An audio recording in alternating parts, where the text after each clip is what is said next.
జగిత్యాల జిల్లా కేంద్రంలోని తహసీల్ చౌరస్తాలో మాజీ జెడ్పీ చైర్పర్సన్ దావా వసంత ఆధ్వర్యంలో నిరసన కార్యక్రమం చేపట్టారు. బీడీ కార్మికుల వృద్ధుల పెన్షన్లు అందించి కళ్యాణ్ లక్ష్మి, షాదీ ముబారక్ పథకాలను కొనసాగించాలని డిమాండ్ చేశారు.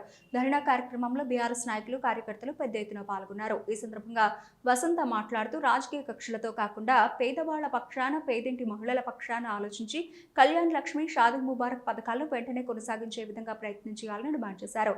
కాంగ్రెస్ ప్రభుత్వంలో సబ్బండ వర్గాలు ఇబ్బందులు పడుతున్నారని వసంత ఆవేదన వ్యక్తం చేశారు.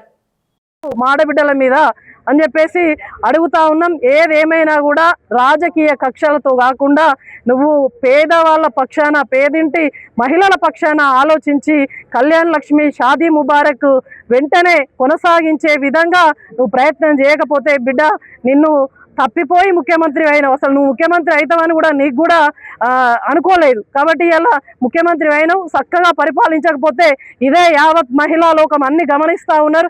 ఇలా రైతులు ఇబ్బంది పడుతూ ఉన్నారు, మా మహిళా తల్లులు ఇబ్బంది పడుతూ ఉన్నారు, చేనేత కార్మికులు, గీత కార్మికులు, ప్రతి ఒక్క సబ్బండ వర్గాల అందరూ కూడా ఇబ్బంది పడుతూ ఉన్నారు.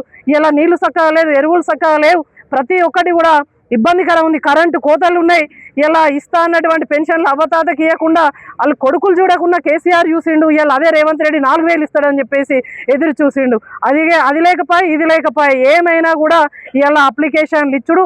ఇప్పటికి 4 సార్లు అప్లికేషన్లు తీసుకురు. నీ ప్రభుత్వం ఏర్పడ్డప్పటి నుంచి అప్లికేషన్లకు కాగితాల ఖర్చు వృధా, తిరిగి కార్యాలయాల చుట్టూ తిరిగి కాగితాల ఖర్చు వృధా తప్ప ఈ రేవంత్ రెడ్డికి పేదల పక్షాన ఏమాత్రం కూడా మరి ప్రేమ లేదు. తెలంగాణ వద్దన్నటువంటి ఈ దౌర్భాగ్యపు ముఖ్యమంత్రి ఆనాడు తెలంగాణ రాష్ట్రం కావాలి అని చెప్పేసి అందరు రాజీనామా చేస్తే ఈ రేవంత్ రెడ్డి రాష్ట్రం వద్దు కావాలని చెప్పేసి రాజీనామా ఏమంటే వెళ్ళిపోయినటువంటి వాడు.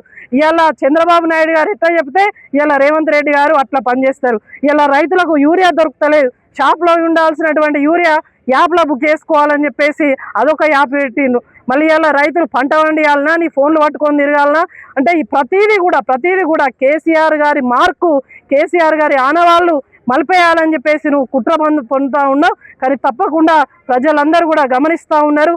నీ ఆటలు కొనసాగవు. తెలంగాణ రాష్ట్రంలో ఉన్న ప్రతి బిడ్డ కూడా, కడుపులో ఉన్న బిడ్డ మరి చివరి వరకు కూడా మరి వారందరికీ కూడా సంక్షేమ పథకాలు అందించినటువంటి ఘనత కేసీఆర్ గారిది. కేసీఆర్ కిట్ కావచ్చు, న్యూట్రిషన్ కిట్ కావచ్చు, రైతు బంధు కావచ్చు, రైతు చెప్పుకుంటూ పోతే ఇలా దినమంతా గడుస్తుంది. అన్ని పథకాలు చెప్పక ముందే కేసీఆర్ గారు అన్ని ఇంప్లిమెంట్ చేసిండ్రు. కేవలం రాజకీయాలు ఎలక్షన్లు అప్పుడు మాత్రమే చేయాలి. ఎన్నికలు ఇచ్చిన హామీలు నిలబెట్టుకున్నవాడు మరి అసలైన పాలకుడు అవుతాడు తప్ప నువ్వేమైనా కేసీఆర్ గారిని తిట్టుడు, కుటుంబాన్ని తిట్టుడు, పొద్దు గడుపుకున్నాడు తప్ప నీ మాటకు నేనేం మాట ఇచ్చిన ప్రజలకు దాన్ని నిలబెట్టుకోవాల్సిన అవసరం ఉందని చెప్పేసి ఎందుకు ఆలోచన చేయలేకపోతున్నావు? 1,000,000 మంది కోటీశ్వర్లను చేస్తా అని చెప్పినావు. ఆడబిడ్డ